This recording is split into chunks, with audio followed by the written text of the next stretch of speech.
Well, good morning, everyone. We are here today with some good news that is saving lives in our community. Now, I'm going to introduce a few folks, and so with us are Carmen Combs Marks, Program Coordinator for the Substance Use Disorder Intervention Program. John Moses is with us. He's the team leader of the harm reduction services at our Fayette County Health Department. Sean McCarty is here to tell us about his experience. We also have Chief Lawrence Weathers, Fire Chief Jason Wells, Social Services Commissioner Casey Allen Bryant. We have a whole bunch of people up here. Commissioner Armstrong, where are you? He's our Public Safety Commissioner. I'm sure I'm missing some folks, but we're really happy to have all of you. So, fighting overdose deaths has been a priority for my administration since its very earliest days. And over the years, this issue has taken us on a bit of a roller coaster ride, mainly because of the pandemic. And our numbers were improving before the pandemic struck. However, the isolation of those years really drove our rate back up. And since then, we've been fighting and working to get it back down. Today, we have some very good news. Our county has seen a measurable reduction in overdose fatalities.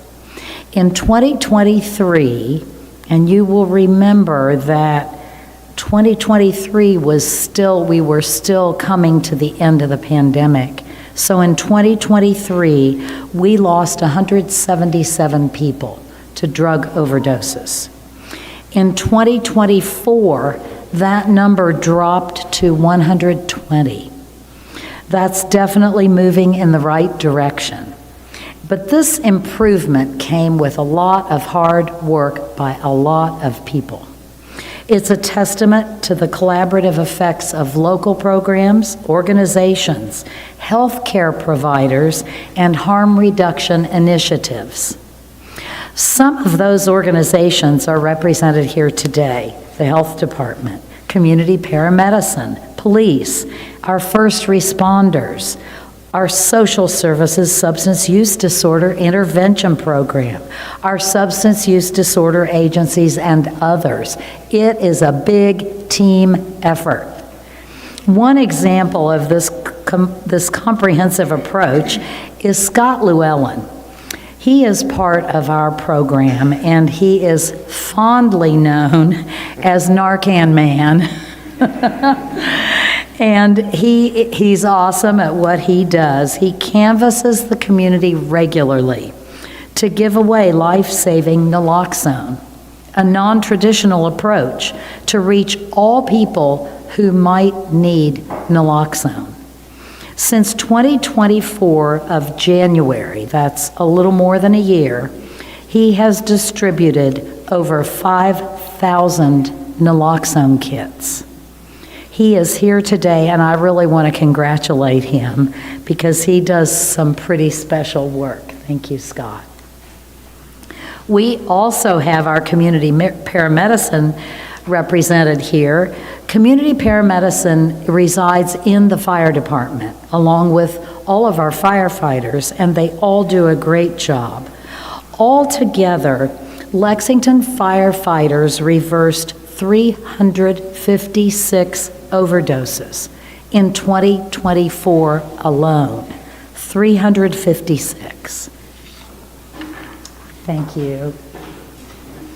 All of our police officers now carry naloxone in their cruisers. This was not always the case, but they administer it when necessary, and I want to thank Chief Weathers and Chief Wells because all of those public safety folks are carrying naloxone and they're using it, and these are people that they are saving so that we can help them through their future.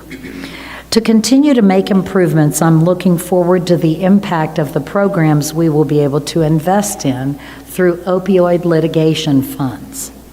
Currently, I am reviewing the recommendations provided to me by my Opioid Abatement Commission, who made recommendations on how to use these funds, which are coming to the government of Lexington. So today I want you to hear about successes we've had over the past few years. And we're going to start with Carmen Combs Marks. Carmen is the program coordinator for our Substance Use Disorder Intervention Program. And she's going to tell us more about how many of these agencies have worked together in partnership. It's all about partnerships. Welcome, Carmen.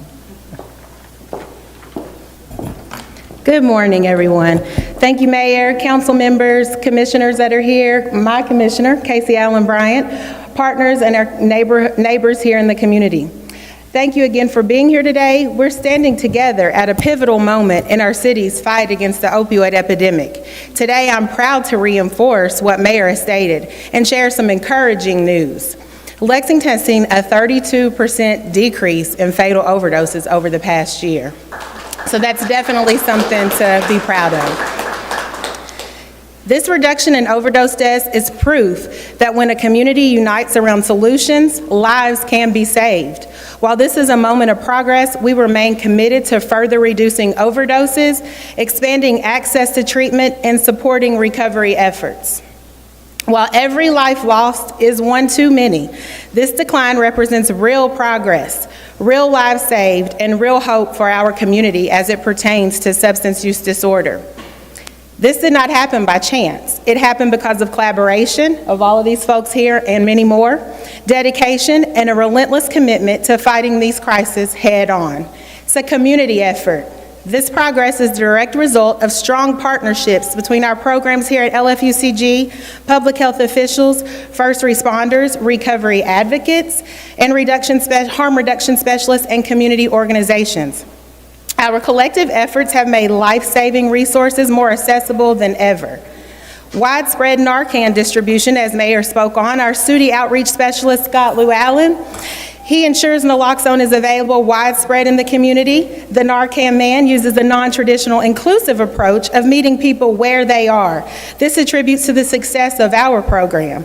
The ability to ensure the availability of Narcan in homes, schools, businesses, and on the streets. We have empowered people to save lives in real time.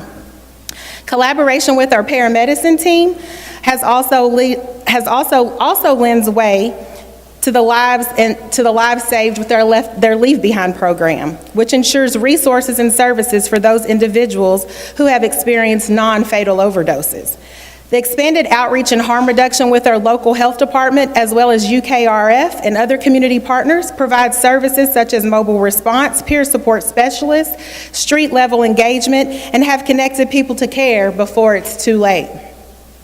Improved access to treatment and recovery, allowing more individuals to have access to medication, assisted treatment, mental health support, which is great and a great need, and recovery housing.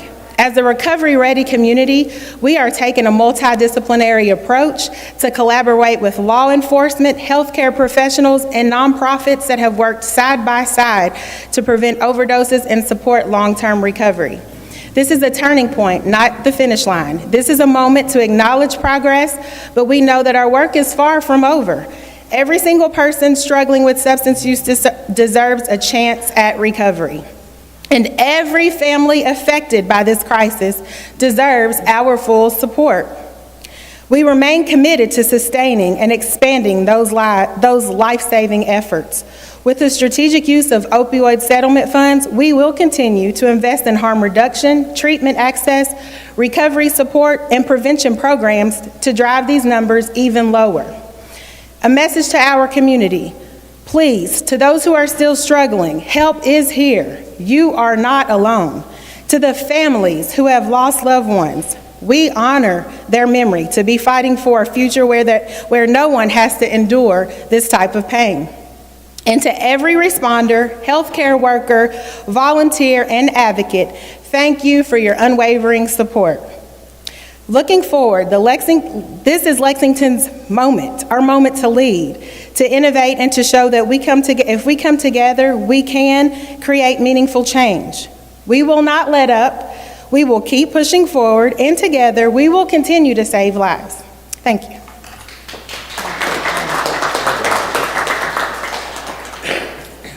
Thank you very much, Carmen. Carmen reminds me of what I say almost all the time, that as a government, our job is to serve people. And in this effort, we are doing this big time. And as you say, we will not quit. So next, I want us to hear from John Moses, who's with the Health Department. And John, I think back, where'd you go? I think back when I was a brand new mayor, John may have given me my Narcan training way back before the pandemic. I knew that it was important, even though I'm a registered nurse, that I needed to get my Narcan training also. So John, welcome to the podium. Thank you, Mayor. Appreciate you. Thank you. Thank you, Mayor, and thanks for everybody being here. Today was not the day to leave my glasses in the car, so I'll just pretend that Carmen stole what I was going to say. But the truth is that this is a very happy day for us and a happy time, because we got about a 40% reduction right before COVID hit, and it just fell all apart. And it's wonderful to see us going in the right direction again. Our harm reduction program started in 2015. It's a syringe exchange, Narcan, testing, a whole lot of different things that we do. You can imagine not everybody approves, and it can be quite controversial. However, it's been proven to work time and time again over the last few decades. And so what we can do at the health department is treat people with kindness. We can look them in the eye, we can smile, we can say, welcome, we're glad you're here. And when they come through our door, we're able to build that trust. And if we let the harm reduction process work and believe in it, it leads to all the right things. Since opening in 2015, we've had over 600 people access substance use disorder treatment. We've given out, in partnership with the city, close to 80,000 doses of naloxone. We've tested thousands of people for HIV and hepatitis C. We didn't anticipate a phone call. God. It's okay. He's the chief. What am I going to say? I better check to make sure my tags aren't expired or anything else I have. What we didn't expect was COVID, and we didn't expect that this opioid epidemic would get exacerbated by fentanyl. And so in partnership, we are expanding everything, and I think that we can continue this trend just because, in partnership with the Kentucky Department for Public Health and their saturation plan, we're going to be pushing as much naloxone into the hands of Lexingtonians as we can. People who may overdose, people who may witness an overdose. And if everybody has it, then we can really reduce those numbers. And it's because of what Carmen said, that these individuals deserve recovery. They deserve a chance, and their families deserve a chance to get through this. And so as time goes on, I think we're going to see great things from this. The health department participates in the Mayor's Substance Use Advisory Council, as well as the Opioid Abatement Commission. And I'm going to have the mayor stick to her word about it's all going to support harm reduction. That was a great statement. I think I wrote it down. But the partnership came at such a great time, and for us to be able to do this in the city after what the pharmaceutical companies did to this state is a testament to the resilience of Kentuckians, no matter what we face. So I appreciate the opportunity to speak today, and anybody that wants to come by sometime, visit our program, see what we're all about, and if you have any reservations about the services that we provide, I'm pretty sure I can clear up those myths and change your mind about the services we provide and how valuable they are. Thanks.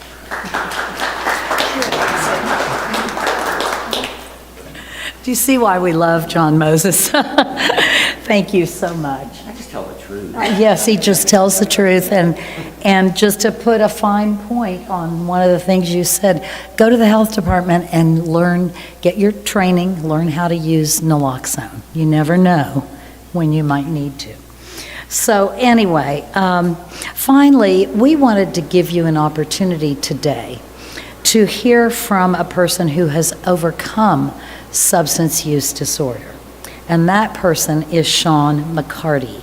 And I want to thank him from the bottom of my heart for being here and for sharing his story. Sean? Thank you so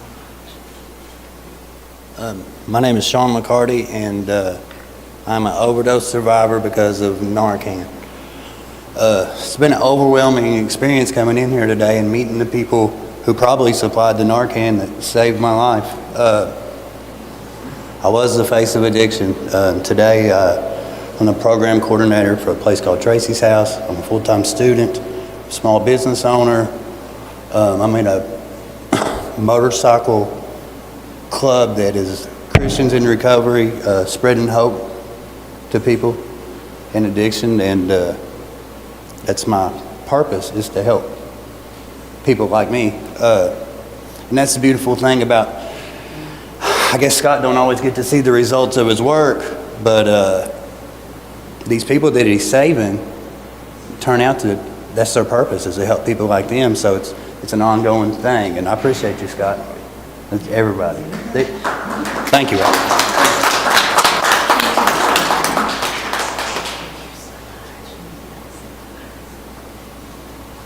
Thank you so very much, Sean. So we all know that every life lost to an addiction or an overdose is one too many. So as several here have said, we are dedicated to this every single day. And this issue of substance use disorder affects people from all demographics, all areas, all kinds of people. No one is immune. And so we have made great progress, and I congratulate all these folks up here, along with those who work with them. And we will just keep at it and celebrate the good things, and then keep going after this harm reduction and use of Narcan to bring people back, to help them move forward. So thank you very much for being here to share this news. Appreciate it. We will certainly answer any questions. Do you have a question? Yeah, this might be for the health department or our Narcan man. You know, we talked about how these life-saving resources are more available now than ever before. Can one of you kind of speak to the response from the community when they do get that life-saving help from you all, those resources? Okay. So, as has been discussed, we've engaged in a comprehensive community-wide effort to distribute this naloxone or Narcan, including what the paramedicine team does. So John and I, our programs coordinated 6 years ago to start the community-wide distribution, not only what they're doing at the health department. So what that looks like is we went out to different agencies like the Hope Center. We do dozens and dozens of sober livings. We go to the Ridge, Schwartz Center every week. And we also, with the help of the paramedicine team and John, we're starting to put up nalox boxes. They're like small little red boxes at different agencies like New Vista down on Mechanic Street. They have one outside of their building on the wall. New Day Life Center, Lexington Rescue Mission. So it's just been a day in, day out street effort to get out into the community to distribute this to anybody who is willing. And that includes I'd say we probably hit like 3/4 of the businesses, like all the Super Americas and hotels and motels, different businesses. We even respond to, like, if an overdose happens at a business, we will go there and follow up, much like a paramedicine team does. And it's like we just went to Penn Station 2 weeks ago and gave them, they had an overdose in their bathroom. That's what it just looks like, just day in, day out, distributing this. Targeted areas, people will contact us and say, hey, we'd like to have a training. You know, we've done Black and Williams Center, little old ladies in a sewing circle. They'll get it too. I mean, we do it everywhere. NAMI participation station. So it's just, But the main thing is to get it in the hands of people that are in that gray area of recovery and still active addiction, that are cycling in and out of treatment and sober livings. That's the main focus in the folks that are coming into the needle exchange program. Those are the people primarily still using it, but it is very important to get it in the hands of citizens as a bystanders that can maybe reverse an overdose. Scott, could you elaborate on how easy it is to take that class and get it to have on your person? And Yeah, yes. there is a fear still of some people saying they're afraid to use it. Oh, right, absolutely. There's still, people don't understand what it is. Like, I mean, weekly, oh, I don't want any of that. They're like, well, hang on, you need to know what it is. Some people still think it's a drug that can do something to you. But so depends on the situation.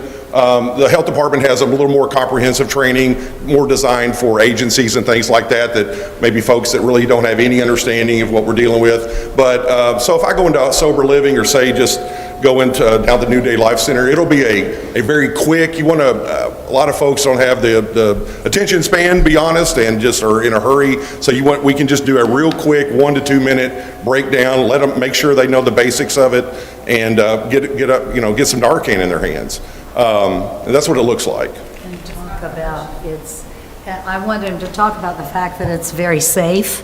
Yes. If you're not sure somebody's had an overdose, give Right. it anyway. It won't hurt them. Absolutely right. Yeah. So that is a huge, that is a huge Yeah. part of the training, to let them know, like, if it's not an overdose, it won't do anything. The only thing Narcan does is kick the opioid off the brain receptor. That's all it does. If it's something else, if it's a heart attack, stroke, or a seizure, or they've hit their head or something like that, it won't do anything. It won't contradict any medications or anything like that. So absolutely, there's no liability. It's absolutely safe to carry it and have it. Sure. Go ahead, yeah. Yes, so on the liability issue, there is none. He says nothing will happen, but it will. You'll get a wet nose from the spray going in your nose. But even expired, even mishandled, it doesn't turn to poison. It's a drug that has just lasted the years and years and years, and it's awesome. But something that he mentioned about was paramedicine and responding to overdoses, but it's something to keep in mind that when we talk about non-fatal overdoses, when people come to the health department to get another kit because they've used theirs, we ask them questions. Who was it? Where were you? Do you know what they were using? Did the person survive? Did you call 911? And what we've found is that only about 30% of people who overdose or their families call 911. A lot of that has to do with provider stigma. And so we're working on ways that we can mend that relationship between people who use drugs and healthcare systems. They know they're going to be targeted as drug seeking. They know they're going to be treated a different way. And we may not even realize we're doing it a lot of times, but they deserve the same rights as anyone else. And so it's real important that we try to mend that relationship so that they're comfortable in calling 911 when they have an emergency. Thank you. Other questions? Karen? Sean, would you be willing to share with anyone who may be watching or listening who is still struggling, any message to them, if you're willing? So I can understand what they were just talking about, the stigma to reach out for help and things like that. The help is available, especially in Lexington. This is a huge number of sober living. The recovery community here is so strong. Tons of meetings, tons of treatment.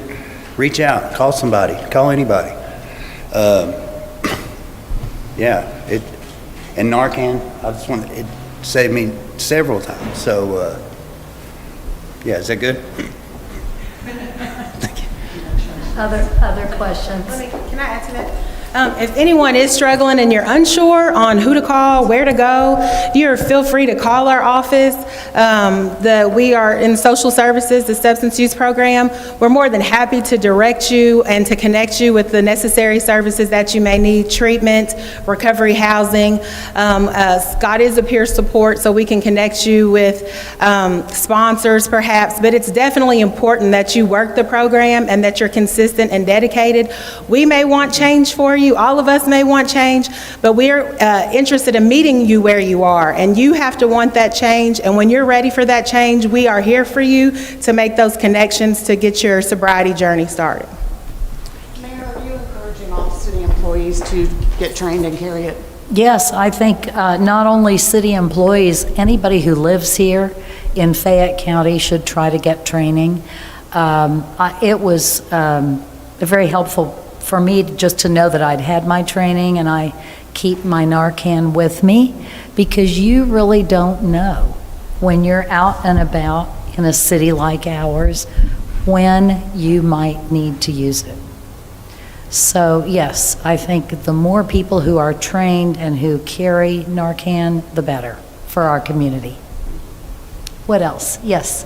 This is for the fire department. I know we spoke about people calling 911 and you all obviously administering Narcan, but as somebody who's done stories with you all about this issue in the past, I think what's really fascinating is your work and your commitment goes beyond just that initial 911 call. Does anyone want to speak to that a little bit? That sort of response? What a way to be put on the spot, right? Yes, we do follow up with non-fatal overdoses 24 to 72 hours after that event has happened. We do a lot of harm reduction education as well to the individuals and their family, anybody that is in their circle. So that is something that we have been doing since 2019. So we actually have a team of social workers, peer support, and firefighter paramedics. So we've got a multidisciplinary team that's going out into our community and just knocking on doors saying, hey, we're here, we want to support you in whatever way that you will allow, and try to get them the assistance that they need. Last year, Lexington had 1,421 non-fatal overdoses reported where Narcan was administered. So we get to try to vet those individuals and try to knock on every one of those doors, send out letters, do whatever we can to make contact with individuals to provide that support that they need, whatever that may look like for that individual.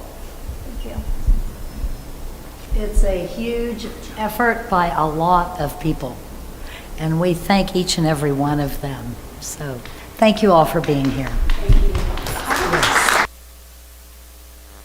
Question? Have the community's ears. Obviously, you and Chief Weathers put out a joint statement yesterday.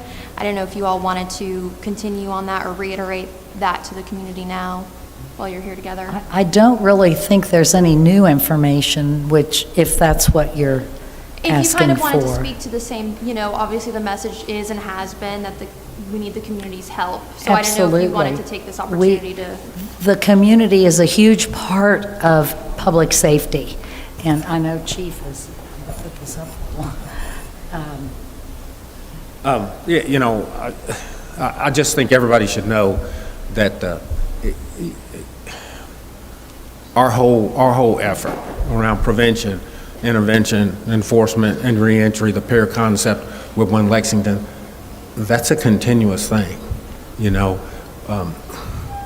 where we all get happy when we have successes. We all have to realize that there's still work to do, and we need to continue to do that work, and that's what we're going to do. When we have something like this happen, we not only have to redouble our efforts, but we also have to make sure the community redoubles their efforts, and that's the focus. We cannot do it alone. We have to have the people of Lexington, people in community help, if we ever want to get out from under any of this. So. Thank you all so much. Did you have one more?